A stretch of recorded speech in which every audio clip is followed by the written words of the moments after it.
Morning with Farah. Welcome back ATV morning with फरा में खुश आमदीद। आज हम आपको कुछ ऐसी बातें भी बताने वाले हैं जिनका ताल्लुक़ हमारे हुस्न से, खूबसूरती से, अपीयरेंस से है, दिखने से है।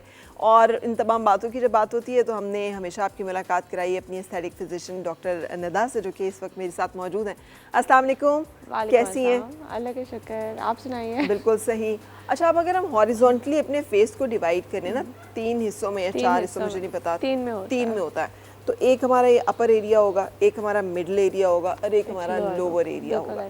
सो आई थिंक कि हमने लोअर एरिया के बारे में खासी बात जो है वो की है। कभी हमने अपर अपना जो एरिया उसको डिस्कस नहीं किया। जी, फोरहेड का area, eyebrows and even under eyes भी उसमें थोड़ी बहुत आ जाएंगी। अपर एरिया में अंडर आईज नहीं आती हैं, वो मिड फेस में आती हैं। ठीक है, वो भी डिस्कस कर सकते हैं। ठीक है, तो मुझे बताइएगा कि ये जो फोरहेड के अराउंड जो मसले होते हैं वो क्या होते हैं? एक तो मैं बता देती हूँ ना आपको, जैसे मेरा फोरहेड बड़ा है थोड़ा, तो ये बहुत सारे लोगों को कॉन्शियस किया जाता है कि बड़ा है, और आप इंटरनेशनली चले जाएं तो वो कहते हैं कि इट्स अ ब्यूटी। लेकिन हमारे यहाँ पे कहते हैं कि नहीं माथा जो है ना वो बड़ा। हर जगह का अपना कल्चर, अपने स्टैंडर्ड्स है ब्यूटी के।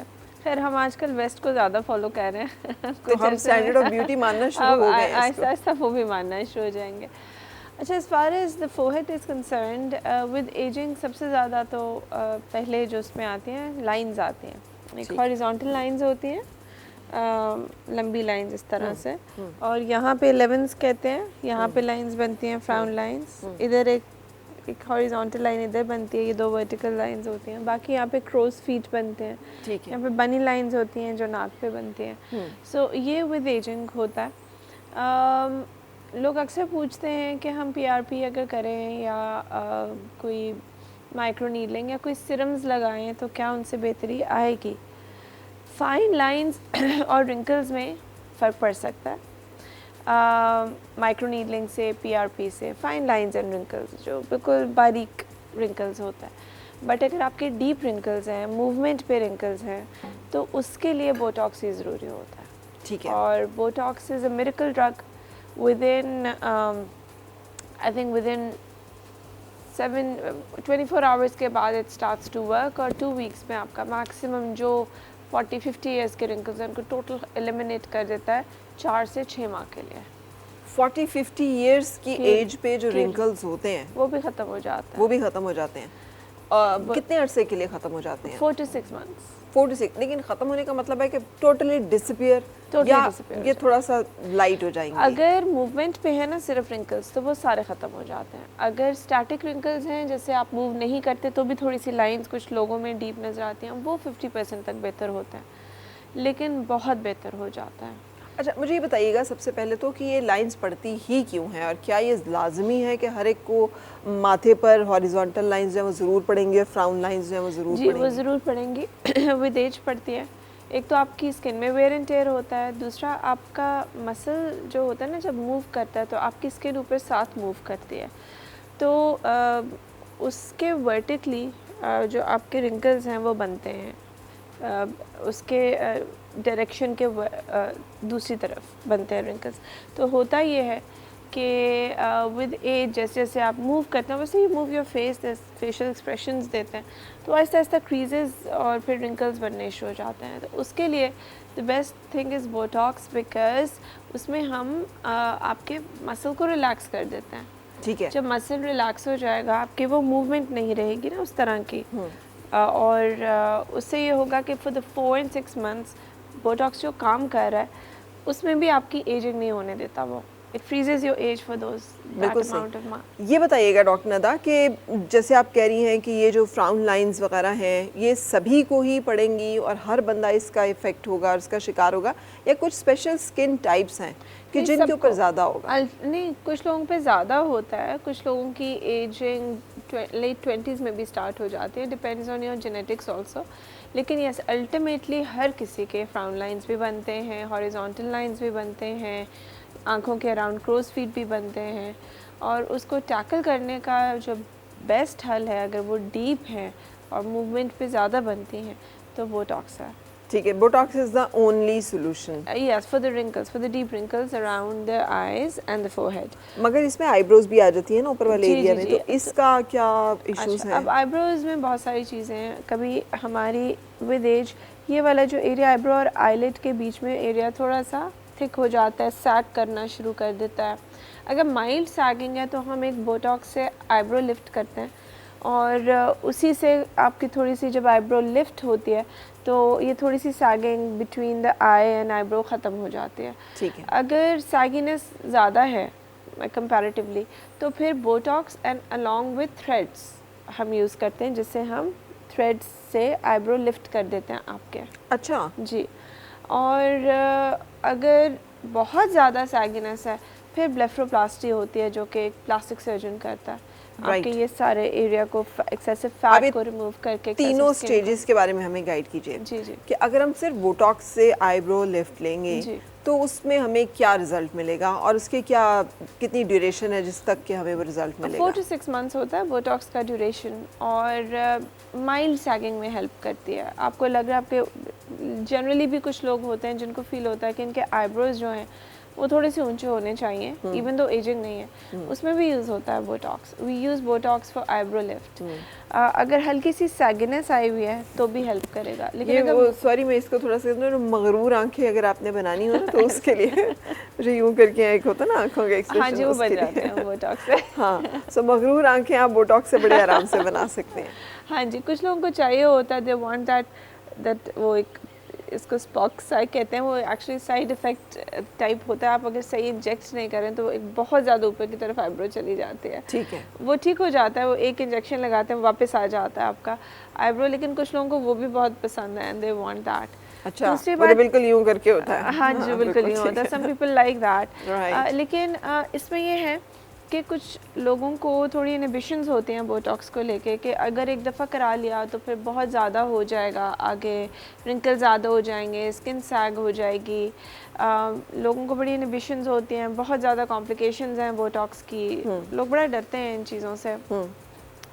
अगर सही लगाया जाए बोटॉक्स तो it has no side effects. आपके साइड इफ़ेक्ट्स क्या होगा, अगर इंजेक्ट सही नहीं करेंगे तो आईब्रो ऊपर होने के बजाय ड्रॉप हो जाएगा, आपकी आईलिड थोड़ी सी ड्रॉप हो जाएगी अगर प्रॉपर नहीं लगाया गया तो। डॉक्टर नदा, मतलब आपकी बैठे बैठे आंख यूं हो जाए तो नहीं इतनी बंद नहीं होती, थोड़ी सी, लेकिन वो हो जाएगी just for 2 months not more. 2 महीने तक आप दूसरे बंदे को लगेगा हाँ आप जी, उसे लेकिन आंख वो मार अगर रहे हैं। गलत इंजेक्ट किया जाए ठीक ना, है। अगर प्रॉपर इंजेक्शन है तो ऐसा कभी भी नहीं होता। अच्छा, दूसरा लोग ये समझते हैं कि हमारे एक्सप्रेशंस फ्रीज हो जाएंगे।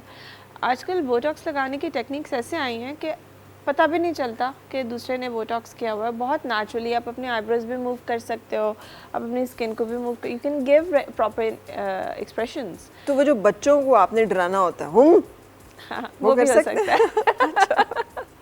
हाँ जी, वो भी हो सकता है। सही। अच्छा, लेकिन ये इसे एक्सप्रेशन लाइंस भी कहते हैं। एक्सप्रेशन तो लाइंस क्या वाकई ये जो लोग ज्यादा गुस्सा करते हैं या ज्यादा उनको हर वक्त उनके ज़्यादा हो जाते तेवरी हैं, चढ़ी रहती है उनकी, उनको ज्यादा होते हैं? उनके बिल्कुल ज़्यादा हो जाते हैं। The more you move the skin here and the more you move your muscle, the deeper wrinkles and the earlier wrinkles you'll get. मैं किसी को देख रही थी, कोई सेलिब्रिटी थी, इंटरनेशनल सेलिब्रिटी, और वो बता रही थी कि वो टेप लगा के रखती हैं ताकि उनको याद रहे कि मैंने अब ये वाला एक्सप्रेशन और ये वाला एक्सप्रेशन बताया नहीं होगा कि आप बोटॉक्स कर सकते हो। नहीं, वो बोटॉक्स भी करती होंगी डेफिनेटली, उसके बावजूद टेप लगा के। लेकिन उसके साथ हो सकता है कि अगर इस तरह के इन एक्सप्रेशन से अवॉइड करने की कोशिश की जाए तो हो सकता है रिजल्ट ज़्यादा लॉन्ग लास्टिंग हो जाए कि नहीं? बोटॉक्स आपके इफ़ यू वांट तो आपके वो एक्सप्रेशन भी फ्रीज कर देता है अगर आप चाहते हैं तो। इफ़ यू वांट नेचुरल भी हो जाता है, अगर आप एक्सप्रेशन फ्रीज करना चाहते हैं वो भी हो जाता है, नॉट एन इशू। बोटॉक्स के लिए कोई प्रॉब्लम नहीं है बोटॉक्स लेकिन अगर वो चाह रही हैं कि लिफ्ट चाहिए उनको आईब्रोज के लिए और उनको बोटॉक्स से उतना लिफ्ट नहीं मिल रहा जितना वो चाह रही हैं, तो she can absolutely do threads. ठीक है, तो वो ऊपर ही रहेंगे। वो फिर पक्के हो जाएंगे। वो होते साल एक के लिए, साल 10 माह साल रहती है लिफ्ट विद थ्रेड्स। बिल्कुल सही। हाँ जी। सो थ्रेड्स जो है उसके साथ वो 1 साल तक वो रिजल्ट जो है वो लास्ट करेगा। हमेशा कॉम्बिनेशन में करना चाहिए बोटॉक्स और फोरहेड के threads specially, because they stay longer, then the result stays longer अगर आप बोटॉक्स के साथ कॉम्बिनेशन में करें। कितने थ्रेड्स हैं जो कि अपर एरिया में यूजुअली डाले जाते हैं और वो किन-किन problems on each side? Not more than 2 or 3 each side मतलब ऊपर की तरफ जाएंगे? ऊपर की तरफ ये, हाँ जी, इधर से ये खींच लेते हैं ठीक है। ऊपर। और पेनफुल कितना है ये? पेनफुल नहीं है, नमिंग इंजेक्शंस लगा देते हैं, नमिंग क्रीम लगा देते हैं, हार्डली मेरे ख्याल में 10 मिनट्स का प्रोसीजर भी नहीं है। हाँ जी। तो और उसके बाद ये टोटली पेन फ्री है आपका? ये उसके बाद हल्का सा पेन होता है बिकॉज ऑफ ऑब्वियसली एक हमने थ्रेड अंदर डाला हुआ है, just for a few days, मतलब अनबेरेबल पेन नहीं होता, माइल्ड से एक डिस्कम्फर्ट होता है आपको, and then it gets better. हल्की सी स्वेलिंग होती है, कोई हो गया तो ब्रूज शायद बन जाए, कभी नहीं बनता, कभी बन जाता है, but there is a 50% chance कि ब्रूज बने, but overall it's a safe procedure. अगर आपको एनाटमी पता है फेस की और कौन सी लेयर में थ्रेड्स डालने हैं और कौन सी जगह पे, स्पेसिफिक जगह पे बोटॉक्स डालना है, तो उससे काफ़ी मतलब कोई कॉम्प्लिकेशंस नहीं होती फिर। बिल्कुल सही। अच्छा, और कुछ इससे रिलेटेड ऐसी इन्फॉर्मेशन जो कि लोगों को चाहिए, जैसे आप क्रॉसफीट का जिक्र कर रही थी कि वो भी इसमें आएगा? तो क्रॉसफीट में भी हम करते हैं, बोटॉक्स करते हैं, और जनरली अगर if you want under eyes की, जैसे आपने बात की थी, अंडर आइज़ पे हम बहुत ज़्यादा बोटॉक्स कर नहीं सकते, there is only a specific amount of Botox that we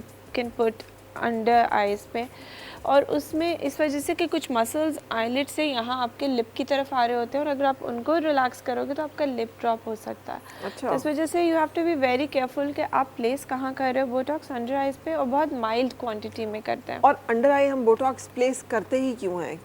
जो आपके थोड़े बहुत लाइंस बन जाते हैं ना अंडर आइज़ के लिए, तो उसके लिए करते हैं। एंड देन उसके साथ फिर आजकल पॉलीन्यूक्लियोटाइड थेरेपीज़ आई हुई हैं, कुछ स्किन बूस्टर्स आए हुए हैं, स्पेशली अंडर आई बूस्टर्स आए हुए हैं जो हम यूज़ करते हैं, वो बड़ा अच्छा रिजल्ट आता है उनका फॉर आइज़। और क्रॉस फीट अगर डीप हैं तो then Botox combine with fillers, जो कि बहुत ज़्यादा थिक फिलर्स नहीं होते, थोड़े थिन फिलर्स होते हैं जो यूज़ किया जाता है, तो वो यूज़ करते हैं। अच्छा, आप मुझे बताइए कि रिजल्ट क्या एक्सपेक्ट करना चाहिए अगर आप ये सारे ट्रीटमेंट्स ले रहे हैं?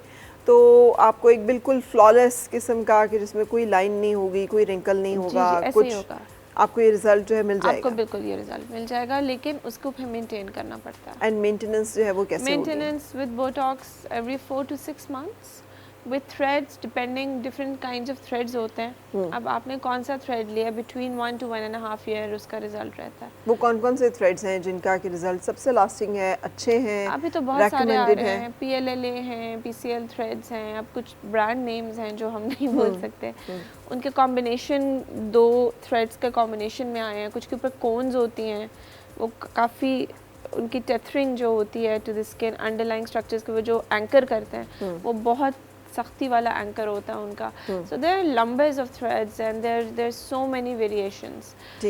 तो उसके मुताबिक फिर आपकी सैगिनेस के मुताबिक, आपकी स्किन टाइप के मुताबिक, अगर आपकी स्किन बहुत पतली है तो मोस्ट ऑफ द टाइम्स हम थ्रेड्स नहीं भी करते हैं। अच्छा जी, यानी स्किन थ्रेड्स करने के लिए बहुत ज़रूरी है, स्किन का टेक्सचर इम्पोर्टेंट है। तो वो जो लोग 50s में हो चले जाते हैं या 50s अबव, जिन लोगों को ज़्यादातर इन प्रोसीजर्स की ज़रूरत पड़ेगी, उनकी यूजुअली स्किन थिनिंग बहुत ज़्यादा नहीं होती, you'll be surprised। अच्छा। कि अगर स्किन थिनिंग होनी होती है तो कुछ लोगों के 40s में भी बहुत ज़्यादा हो जाती है, स्पेशली ये फॉर्मूला क्रीम्स जो यूज़ करते हैं उसमें तो बहुत होती है। दूसरा, इसके नीचे एक चीज़ होती है, हमारा एक फैट लेयर होता है जिसके अंदर थ्रेड डलता है, तो अंडर द स्किन जो फैट लेयर है उसका भी एक ख़ास अमाउंट में होना ज़रूरी होता है फॉर थ्रेड्स, वरना you can see visible threads under the skin sometimes. Okay, so you have to be very, आपने बहुत सोच समझ के पेशेंट को तो फिर डील करना है। ये नहीं है कि हर कोई आके थ्रेड लिफ्ट करा ले तो हो जाएगा, हर कोई आके बोटॉक्स तो करा सकते हैं वैसे, लेकिन not everybody is a candidate for threads. Okay. अच्छा, अब जो स्किन की थिनिंग है उसकी भी वजूहात ज़रा हमें बता दीजिए, और क्या ये कोई एक ऐसी कंडीशन है जिसकी वजह से आप ज़्यादा प्रोन हो जाते हैं कि आपकी लाइंस, फाइन लाइंस ज़रा ज़्यादा बनेंगी और ज़्यादा आपको ये प्रॉब्लम्स फेस करने पड़ेंगे? जेनेटिकली कुछ लोगों की कुछ जेनेटिक सिंड्रोम्स होते हैं जिसमें ऑलरेडी स्किन की थिनिंग होती है बहुत ज़्यादा, बट दैट इज़ समथिंग जो एक डिजीज़ में आ जाता है। अगर हम नॉर्मल लोगों का देखें और एस्थेटिकली स्पीकिंग, थिनिंग होती है आपका जब सन एक्सपोजर बहुत ज़्यादा होता है, आपका कोलेजन इलास्टिन टूटता है, जेनेटिक्स इसमें बहुत बड़ा रोल प्ले करते हैं। Some people just have naturally thin skins. Yes, आपने सही कहा, विद एजिंग भी स्किन की थिनिंग होती है क्योंकि आपकी कोलेजन इलास्टिन टूटती है। उसके अलावा आजकल जो स्किन थिनिंग बहुत ज़्यादा हो रही है, वो फार्मूला क्रीम्स जो यूज़ कर रहे हैं ऑन द मार्केट, उसकी वजह से स्किन थिनिंग भी हो रही है, चेहरे पे बाल भी आ रहे हैं, कील मुहासे भी बन रहे हैं। तो the product you use is also very important on your face. बिल्कुल वो सही, भी बहुत ज़रूरी है। बिल्कुल सही। सो हमने सुना था मुहावरतन कि थिक स्किन होना चाहिए बंदे को। आज आपसे बात करके पता चल गया कि for beauty procedures to you need to be a thick skin, not very thick but yes, a normal thick but a good thick skin person, है ना। सो कि और इसको हम अगर वैसे अपनी ज़बान में वो करें तो ढीठ होना थोड़ा सा होता है। सो अब लाइक एक होती है थिन स्किन जो एक beauty like delicate skin, that is a different nice healthy skin. एक स्किन होती है जिसमें आपकी कोलेजन इलास्टिन बीमार स्किन, जो ख़राब हुई हुई स्किन थिनिंग, मैं उस स्किन की बात कर रही हूँ जिसमें आपके फैट पैड्स कम हुए हुए हैं, आपकी स्किन बहुत ढलकी हुई है। तो उस हिसाब से फिर हम ना पेशेंट टू पेशेंट वेरी करता है कि आप क्या दे रहे हैं और क्या कॉम्बिनेशन करेंगे, आया थ्रेड्स काम करेंगे नहीं करेंगे।